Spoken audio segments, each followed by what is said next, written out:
جی ناظرین، بریک کے بعد آپ کو ایک بار پھر خوش آمدید۔ ایک چینی اخبار میں خبر چھپی ہے کہ جو نئی ایک سی پیک کے ساتھ نئی روڈ بننے جا رہی ہے جو گلگت بلتستان سے ہوتی ہوئی یہ سارے روٹ کو ملائے گی مظفر آباد کے ساتھ، اور اس خبر کے بعد جو ہے بھارت کے اندر اس وقت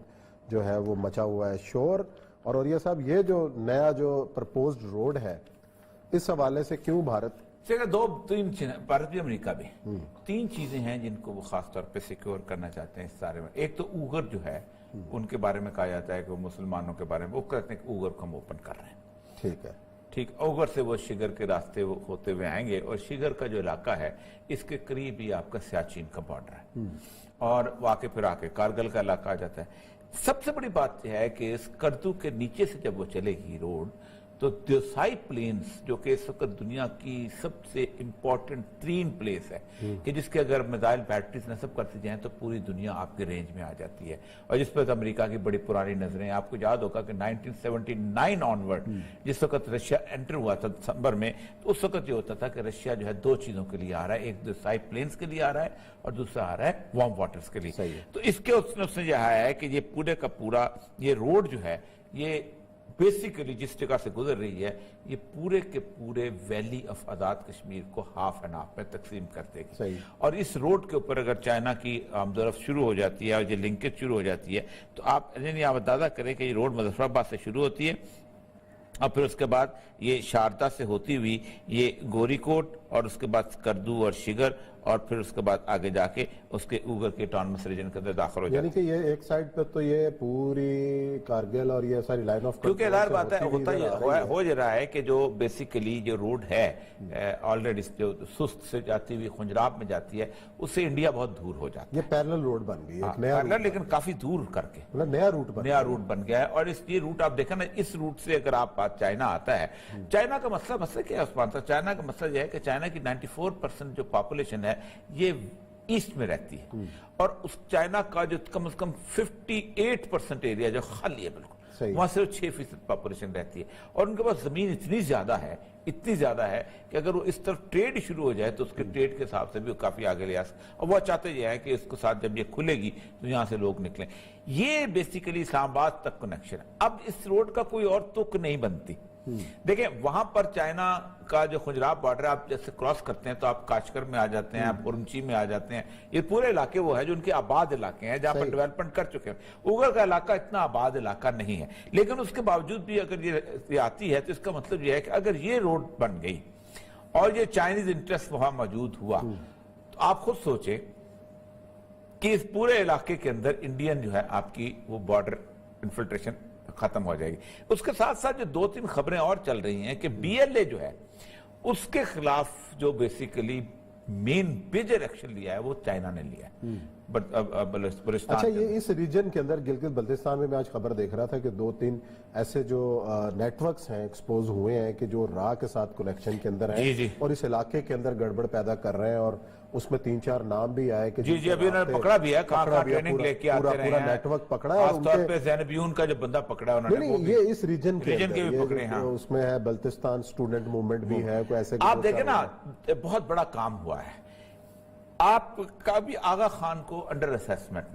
نہ لے کے دیں کبھی بھی۔ آغا خان جو ہے یہ بنیادی طور پر جنرل ڈائر جو بعد میں ڈائر بنتا تھا، کیپٹن ڈائر جب ہوتا تھا نا کندھار میں، یہ اس وقت سے انگریزوں کا ایجنٹ چلا آ رہا ہے۔ جس وقت ان کی وہ بیسیکلی وہ بنی تھی، وہاں سے نکلے تھے فاطمیٹ سے، تو یہ اصفہان میں آ کے رک گیا تھا، گھوڑوں کا کاروبار کرتا تھا۔ تو صحیح ہے، وہاں سے جو آغا خان وہاں سے جب نکلا ہے تو اس نے آ کے جنرل ڈائر کو 50,000 گھوڑے کا تھا دیتا ہوں، پھر 5,000 گھوڑے دیے تھے۔ تو آغا خان کو انہوں نے 5-6 جگہوں پہ زمینیں الاٹ کی تھی۔ ایک زمین الاٹ کی تھی انہوں نے بامبے میں، دوسری زمین آغا خان کو الاٹ کی تھی گوادر میں،